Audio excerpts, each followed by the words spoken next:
de las cosas que los humanos aman más en la tierra es hacer rankings, hacer listas de el mejor hasta el peor para luego discutir qué se hace. Lo puedes ver en los deportes, pero una de las listas más atractivas tiene que ver con las mejores películas de todos los tiempos.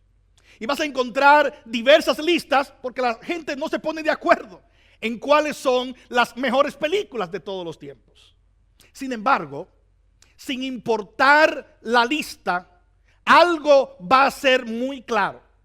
Tú vas a encontrar algunas películas que están en todas las listas y generalmente esas películas que están en la cima siempre están en la cima sin importar cuál lista. Bueno, hablando de esas películas, es algo casi típico en muchas de ellas. Tienen algo muy común y es el hecho de que casi al final de la película tú no sabes cómo va a terminar la historia. Hay un conflicto y tú dices, yo no sé cómo va a terminar esto. Y entonces tú estás allí como en la esquina de la silla viendo cómo se va a resolver eso. Bueno, esta es la historia de la iglesia, lo que Hechos narra. Esto no es una película, esta es la verdad. Sin embargo, muchas veces mientras leemos nuestra propia historia en las páginas de Hechos, vamos a encontrar la misma sensación. No sabemos cómo va a seguir. Jesús dijo, llevarán el evangelio, me serán testigos en Jerusalén, en toda Judea, y lo vimos en los primeros 8 capítulos de Hechos, pero Jesús dijo, y a Samaria llevarán o serán testigos también en Samaria. Bueno, y Samaria, aunque quedaba al lado de Palestina, ciertamente había una distancia mucho más que geográfica, una distancia política, religiosa, cultural entre Samaria y Jerusalén y Judea.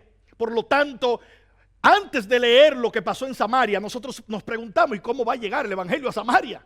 Si judíos y samaritanos no tienen nada que ver.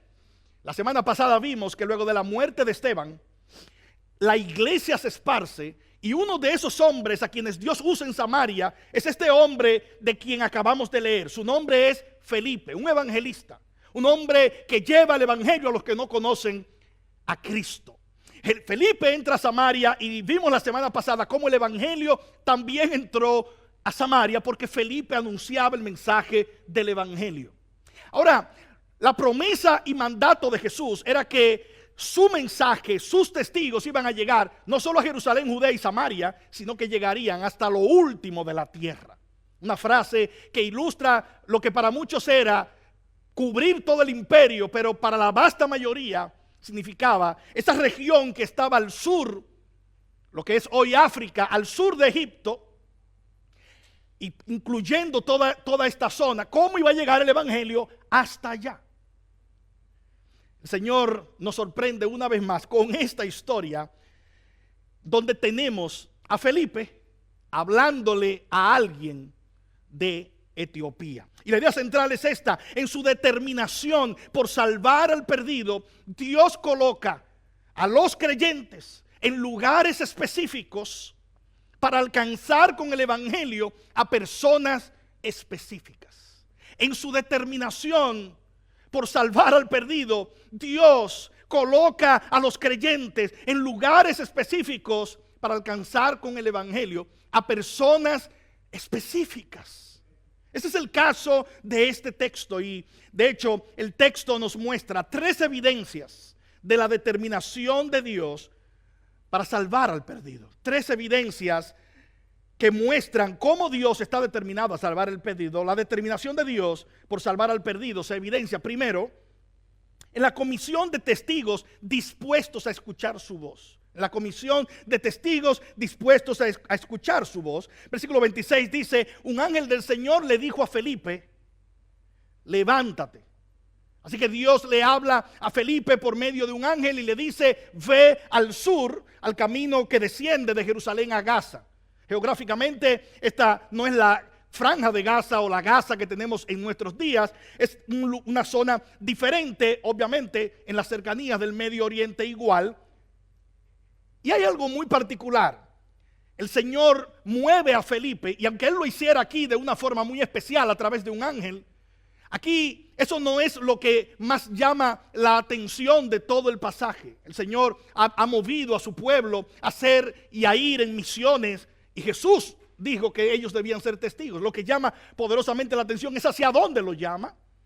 El versículo 26 termina diciendo, esa zona allí es un desierto. Felipe había estado predicando en la populosa zona de Samaria, y ahora el Señor le dice, tengo una misión para ti. Te voy a mandar al desierto. Si tú lo lees rápido, es muy probable, o probablemente este es el sentimiento que Felipe tiene. Tú dices, es cuando el profesor en el aula te llama y te dice, Juan Pérez, a la esquina. Y tú sabes que no es para premiarte. Es básicamente en lo que te está diciendo, estás de castigo. Es eso lo que está pasando aquí. Es Dios poniendo de castigo a Felipe. Hizo algo malo Felipe en Samaria, que ahora Dios le dice, al desierto. Bueno, en el desierto hay un conglomerado de elementos que lo hacen bastante incómodos e improbable que un evangelista sea enviado por Dios al desierto. Así que lo que vemos aquí primero es que Dios no solo mueve a su pueblo de formas diversas, Él mueve a su pueblo y mueve a los creyentes a lugares específicos, pero no le da tantos detalles muchas veces. Él no le da muchos detalles a Felipe, le dice, ve al desierto. Pero lo que llama la atención aquí, ni siquiera es que Dios lo enviara al desierto, sino que Felipe no discutió, no pelea. Felipe está atento a su voz, porque en la determinación de Dios para salvar a su pueblo, Él envía, Él comisiona testigos que están dispuestos a escuchar su voz. Y vemos aquí entonces cómo Felipe va al desierto, se mueve hasta allá. Dice simplemente, él se levantó y fue, versículo 27. Entonces ocurre algo todavía más sorprendente. En el desierto, dice el versículo 27, que Felipe se encuentra con un hombre. Este hombre es descrito con varios adjetivos por Lucas. Uno de esos adjetivos es que Lucas dice, él es un eunuco. Él es un eunuco, lo que significa que era una persona que había sido castrado sexualmente. Es una descripción muy frecuente en el primer siglo y en muchas épocas en la historia de la humanidad, cuando tú lees historia de la civilización, para aquellos que sin ser de la familia real le iban a dejar estar cerca de la familia real. Tú quieres tener una posición en el palacio real, tiene un precio, tiene un sacrificio. Tenemos que castrarte. Algunos pagaban ese precio. Este hombre había pagado ese precio. Así que tenemos aquí primero un hombre que es eunuco, y es tan tal que los que estudian la historia de las palabras dicen que en algún momento ser un oficial de un palacio y ser eunuco se convirtió en la misma palabra. Al punto de que no es sorpresa que si este hombre no tiene sangre real, pero tiene una gran posición, es eunuco. Pero dice algo más, de dónde él es un oficial. Es un oficial de Etiopía. Etiopía no es la nación. Etiopía era el nombre utilizado para hablar de toda la región de África. Toda la región que estaba al sur de todo Egipto era llamada Etiopía, una vasta región que conglomera una población enorme. Era un alto oficial de Candace. Candace no es un nombre propio, Candace es un título. Él era un alto oficial. Algunos describiendo esto han dicho y nos permiten ver con claridad qué significaba Candace. Candace era un título como rey, como príncipe. Generalmente este título, como dice el pasaje, lo tenía la madre del gobernante. Este hombre es el secretario o ministro de finanzas de la vasta región africana. Así que tenemos un hombre poderoso. De hecho, luego aprenderemos que este hombre ha hecho un viaje enorme. Pero lo que sí sabemos es que Felipe aquí le va a hablar el evangelio a alguien con unas características que él jamás ha visto para predicarle a otra persona. Él ha predicado en Samaria, le ha predicado a un brujo como Simón, pero ahora él le va a hablar a un hombre humanamente poderoso. Un hombre que está en las más altas esferas.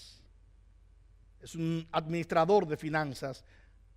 Lucas nos dice, este hombre había venido a Jerusalén para adorar. Había escuchado hablar del Dios de las Escrituras, había escuchado hablar del Dios de Israel y ahora se había movido hasta allá. ¿Qué más vemos en el pasaje? Bueno, Dios no solo busca o manda, comisiona a testigos dispuestos a escuchar su voz, muchos detalles, a personas diferentes a ellos, sino en formas desafiantes. Versículo 29, mientras él está allí, todavía no se le ha dado ninguna instrucción. Y el versículo 28 dice que él regresaba, aquel hombre eunuco etíope, regresaba a su país sentado en su carruaje y leía al profeta Isaías. Alguien dice, wow, pero Felipe tenía unos ojos tremendos que lo vio que estaba leyendo. Bueno, la norma de alguien, aún estuviera en una habitación leyendo, en el primer siglo era que leía en voz alta. Así que este hombre viene leyendo y viene leyendo en voz alta. Y imagínense a Felipe que está allí, escucha que este hombre está leyendo al profeta Isaías. ¿Cómo lo escuchó? Porque el Espíritu Santo le había dicho a Felipe, ve y júntate a ese carruaje. Ahora imagínense el hecho.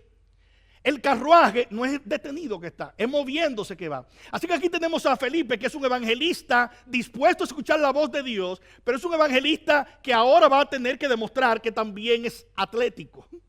Porque él va corriendo al lado y es una escena muy llamativa. Imagínese usted manejando su vehículo y que de pronto ve a alguien corriendo. Usted dobla y entonces viene la persona y corre al lado de usted. Dice, pero voy a acelerar, y ve que él acelera también corriendo. Y dice, obviamente no habían automóviles porque si no Felipe no lo hubiera podido alcanzar. Pero lo muy particular es que el Espíritu Santo lo que le dice a Felipe es, ve y júntate a ese carruaje. Felipe no lo conoce a él no conoce a Felipe, pero Dios los ha puesto allí. ¿Por qué? Porque en su determinación para salvar al perdido, Dios coloca a los creyentes en lugares muy específicos para que su evangelio alcance a personas específicas. ¿Cuánto tenemos que aprender de Felipe? Muchísimo. Muchas veces nos encanta que Dios nos dé todos los detalles. Señor, si tú no me dices cómo es que tú lo vas a hacer, Señor, yo leo en tu palabra, yo quiero hacer esto, pero estoy esperando una lista que tú me mandes con un rider. No pasa así. O a veces tenemos a alguien que no conoce a Cristo a nuestro lado y estamos esperando, hoy si el Señor me habla, yo le voy a hablar de Cristo. Ya el Señor te habló. La voz de Dios hoy es está en su palabra bendita, y Él nos ha hablado de formas diversas. Aunque le habló a Felipe de una forma especial, este mandato de hablar el evangelio es para todos. Y a veces no tenemos todos los detalles, como el Señor nos guía. ¿Qué quiere el Señor que nosotros hagamos? Pero Él sigue llamando y comisionando a testigos dispuestos a escuchar su voz para mostrar su determinación para salvar al perdido. Y aquí se evidencia, Él envía a este hombre llamado Felipe al lugar menos probable, porque allí hay un perdido a quien el Señor quiere salvar. Si tú miras tu historia y eres un creyente, si miras tu historia hasta atrás, tú vas a ver la providencia de Dios de múltiples formas, obrando de múltiples formas. Pero Dios utiliza personas para que ellos nos proclamen y nos prediquen el evangelio. Y yo, hermanos, no dudo ni por un segundo que hay vidas que el Señor está preparando para que tú y yo vayamos con el evangelio. Para que vayamos y le compartamos. Y a lo mejor es tu compañero de trabajo, ya Dios te lo puso allí. Y tú te estás preguntando, ¿y por qué el Señor me puso este compañero de trabajo tan difícil? Bueno, porque Él pone a su pueblo en posiciones muy específicas, y a veces específico significa desafiante, diferente, y a veces hay hasta que correr para Él alcanzar con su evangelio a personas específicas. Ese es el caso que vemos nosotros aquí. Pero la determinación de Dios para salvar al perdido no solo se evidencia en cómo Él envía a otros, se evidencia, segundo, en la certeza con que su palabra muestra al Salvador. La determinación de Dios para salvar al perdido se evidencia en la certeza con que su palabra muestra al Salvador. Versículos 30 hasta el 35 hacen muy claro lo que sucedió luego de que Felipe comenzara a correr al lado de este hombre que viene leyendo Isaías. Versículo 30 nos dice que cuando Felipe se acercó corriendo, no ha parado de correr, le oyó leer al profeta Isaías y le preguntó. Interesante. Quien inicia la conversación es Felipe. Un Felipe que tiene corriente. ¿Cuántos de nosotros probablemente hubiéramos dicho, bueno, que hable él, porque a mí no me sale el habla? Yo no puedo ni hablar. Señor, ¿qué plan es este? Pero Felipe le pregunta y le dice, ¿entiende usted lo que lee? El eunuco le respondió con una pregunta. Es interesante, cada vez que tú ves una pregunta siendo respondida con una pregunta, siempre es interesante. El eunuco responde con una pregunta. ¿Cómo podré, a menos que alguien me guíe? Hermanos, ¿qué es lo que Felipe hace? Ese es el trabajo de Felipe. Guiar a personas a través de las Escrituras para que ellos puedan ver al Salvador. Así que ahora sí parece todo claro. Este hombre está leyendo las Escrituras, está leyendo Isaías y no entiende, en algunos países dicen, ni papa de lo que está leyendo. Tener en sus manos un rollo de las Escrituras. Generalmente los rollos, lo que se hacía era que se ponían en lugares, en la sinagoga, en la entrada del templo, para que la gente leyera de ahí y lo devolviera, porque nadie podía comprar eso. Eran demasiado costosos, pero este hombre tiene uno. Así que aquí tienes a Felipe, quien está allí, que no es multimillonario. Este hombre es multimillonario, pero el que está necesitado es el multimillonario. ¿Por qué? Porque la necesidad más grande del ser humano no es dinero. Este hombre tiene dinero, tiene posición, tiene todo lo que tú puedes imaginarte, pero no tiene un Salvador.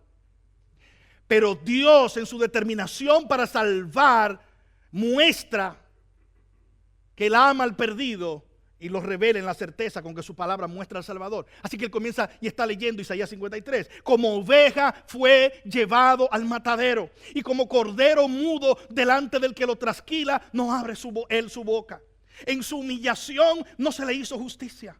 ¿Quién contará su generación? Porque su vida es quitada de la tierra.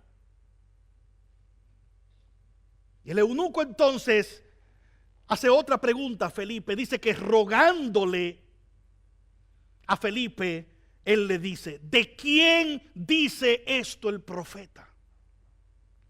¿De sí mismo o de algún otro? Y es por eso entonces que, aclarando las dudas que este hombre tenía, que ¿de quién está hablando él? Entonces Felipe, comenzando con este pasaje de la Escritura, subraye eso, dice comenzando con este pasaje de la Escritura, le anunció el Evangelio de Jesús. Comenzando. No es que solo se quedó allí. Felipe es como quien dice, amárrate el cinturón. Esta conversación es larga. Amárrate el cinturón, porque tu pregunta abre la puerta al Salvador bendito. Hermanos, la determinación de Dios para salvar al perdido se muestra en la certeza con la que las Escrituras apuntan el Salvador, por tres grandes razones. Primero, las Escrituras revelan que Jesús es ese siervo sufriente de quien Isaías hablaba. Cuando tú lees el texto de Isaías capítulo 53, oye cómo comienza Isaías 53. Versículo 1 dice, ¿quién ha creído a nuestro mensaje? Escribió Isaías. ¿A quién se ha revelado el brazo del Señor? Creció delante de él como renuevo tierno, como raíz de tierra seca. No tiene aspecto hermoso ni majestad para que lo miremos, ni apariencia para que lo deseemos. Fue despreciado y desechado de los hombres, varón de dolores, experimentado en aflicción. Y como uno de quien los hombres esconden el rostro, fue despreciado y no lo estimamos. Ciertamente Él llevó nuestras enfermedades y cargó nuestros dolores. Con todo, nosotros lo tuvimos por azotado, por herido de Dios y afligido. Pero Él fue herido por nuestras transgresiones, molido por nuestras iniquidades. El castigo por nuestra paz cayó sobre Él, y por sus heridas hemos sido sanados. Todos nosotros nos descarriamos como ovejas, nos apartamos cada cual por su camino, pero el Señor hizo que cayera sobre él la iniquidad de todos nosotros. fue oprimido y afligido. Y aquí entra el texto que él está leyendo. Pero no abrió su boca. Como cordero que es llevado al matadero, y como oveja que ante sus trasquiladores permanece muda, él no abrió su boca. Versículo 9. Se dispuso con los impíos su sepultura, pero con el rico fue en su muerte. Aunque no había hecho violencia, ni había engaño en su boca. Hermanos, Isaías 53 es llamado el Evangelio en el Antiguo Testamento. Con claridad meridiana, este texto que fue escrito alrededor de 7 siglos, 700 años antes de Cristo, el profeta escribió este texto. Cuando tú lo lees, tú dices, no hay duda, qué certeza, qué precisión. Ese siervo sufriente que Isaías describe allí no es otro que nuestro Señor glorioso, nuestro Salvador Jesucristo. Él es el siervo sufriente que tomó todo esto que tú merecías, que tú merecías, que tú merecías, que yo merecía. Él lo tomó sobre sí. Él sufrió la ira que mi pecado merecía. Él es el siervo sufriente. Él tomó mi lugar. Felipe, abriendo las escrituras, le mostró primero que Jesús es ese siervo sufriente. Versículos 32 y 33, narrados allí, claramente muestran la seriedad de tu pecado y del mío, pero claramente muestran de que tú eres un gran pecador, pero Cristo es mayor salvador que lo gran pecador que tú y yo somos. Él sufrió lo que nosotros merecíamos. Él no merecía sufrir. Al que no conoció pecado por nosotros, lo hizo pecado para que nosotros fuésemos hechos justicia de Dios en él. Las escrituras no solo muestran que Jesús es el siervo sufriente, y eso no solo está en Isaías, está en todas las escrituras, la promesa de que ese Mesías sufriría. Incluso Génesis capítulo 3 versículo 15, que algunos estudiosos piensan que es la primera vez que se apunta al sacrificio de Cristo, dice que él sería herido en el calcañar, pero que en el momento que él fuera herido, lo que parecía una derrota era la más grande victoria jamás contada. Él golpearía con un golpe de muerte la cabeza de la serpiente, del reino de las tinieblas y de Satanás mismo.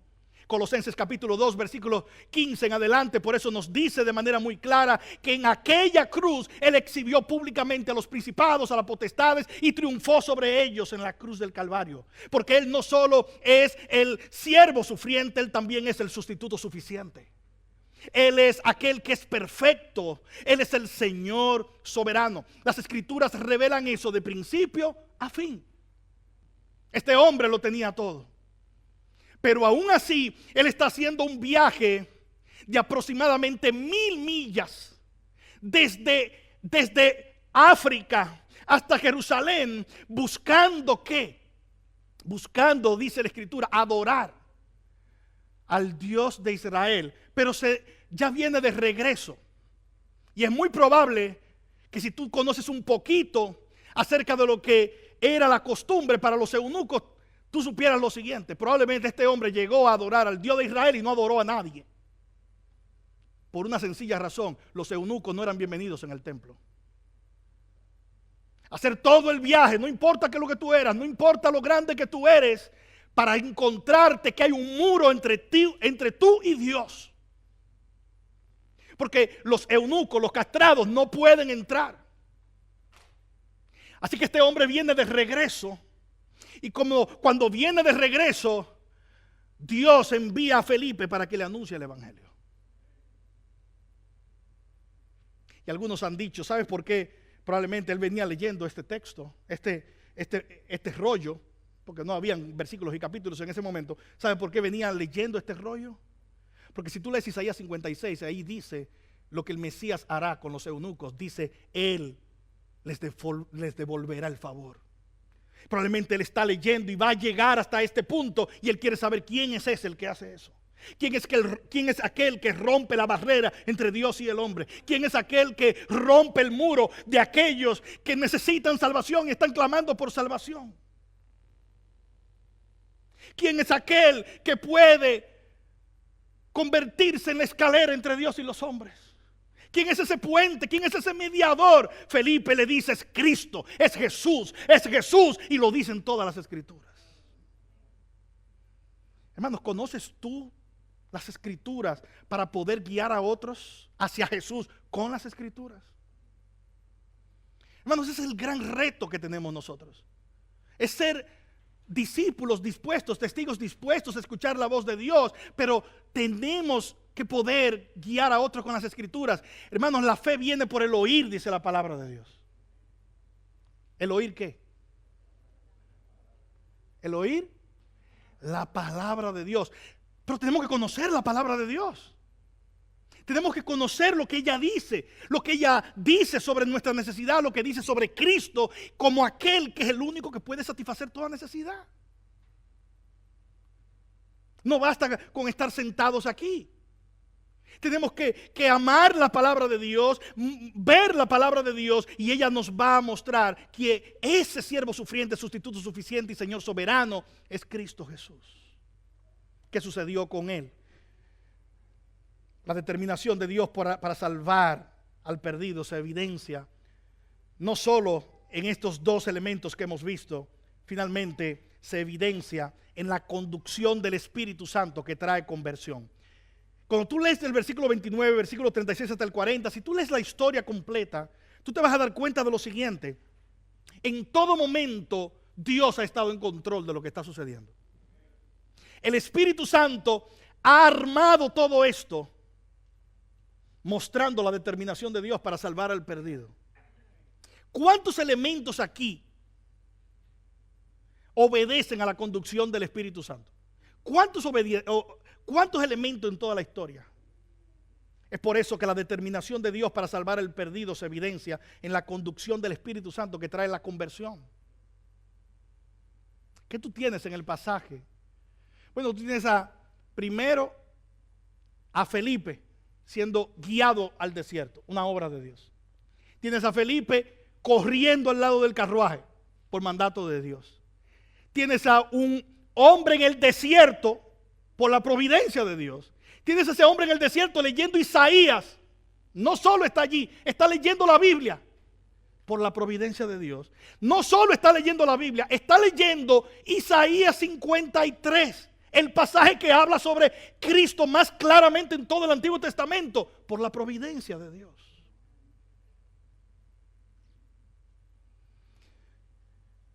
Hermanos, dejémonos guiar por el Señor al anunciar el Evangelio a otros. El temor, el miedo a veces nos limita tanto. Ay, se va a escuchar, ay, ¿qué va a sentir? Ay, se va a sentir mal. Hoy yo no lo veo que tenga ánimo de escuchar que le hablen de algo religioso. Oh, él nunca me ha hablado nada. Oh, ¿qué hago? ¿Qué? Hablemos la palabra de Dios. Porque esto no es tuyo, ni es mío. Esto es de Dios. Y Él pone las palabras apropiadas en los momentos específicos, en los lugares específicos, con las personas específicas, hermanos, porque Dios no solo tiene la determinación de salvar, Él salva a quien Él quiere, como Él quiere, donde Él quiere, a través de quien Él quiere, pero siempre lo hace por la palabra de Dios y por el mensaje glorioso del Evangelio de Jesús. La conducción del Espíritu Santo nos pone en lugares donde vamos a tener conversaciones con personas. Versículo 29, el Espíritu pone a Felipe al lado de él y la conversación se produce porque el Espíritu lo pone allí.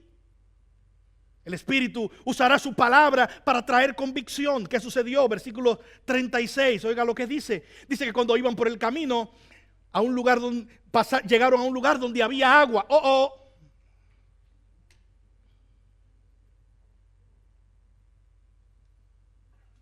¿Dónde están? En las playas. Qué lindo. Iban navegando en ese barco y de momento, hay agua. No, espera. ¿Dónde estaban? Ok. Generalmente la forma más básica que un niño define el desierto es esta. Es un lugar donde no hay agua. Pero aquí aparece agua. Hermanos, es importante, como alguien ha dicho. ¿Quieres saber qué tan importante es el bautismo? Dios, hermano, coloca una fuente de agua en el mismo medio del desierto para que este hombre se bautice. Hermanos, para que este hombre pueda proclamar su fe públicamente y pueda manifestarse que él ahora es parte del pueblo del Señor. Ay, no, el bautismo. Ay, bueno, el bautismo. Un día tal vez yo lo pienso y me bautizo. Hermanos, la respuesta más clara de alguien que se ha convertido a Cristo es que él dice: yo quiero bautizarme, yo quiero proclamar mi fe públicamente. Fíjense lo que él dice. Llegaron a un lugar donde había agua y el eunuco dijo: ahí hay agua. ¿Qué? ¿Tienes sed? ¿Te he cansado mucho hablándote? ¿Se te secó la garganta? Él no está pensando en eso. Él está pensando y dice: ¿qué impide que yo sea bautizado?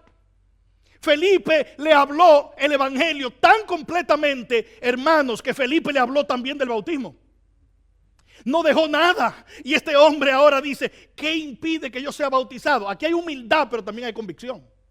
Él no dice que no, pues yo puedo bautizarme entonces. No, él está frente a Felipe y él le dice: ¿qué impide que yo sea bautizado? ¿Hay algo que impide que yo sea bautizado? Él está acostumbrado aparentemente a que se le impidan acercarse a Dios, hacer cosas para Dios. ¿Recuerdan? Estoy impedido de esto. Algo impide que yo sea bautizado. Versículo 38.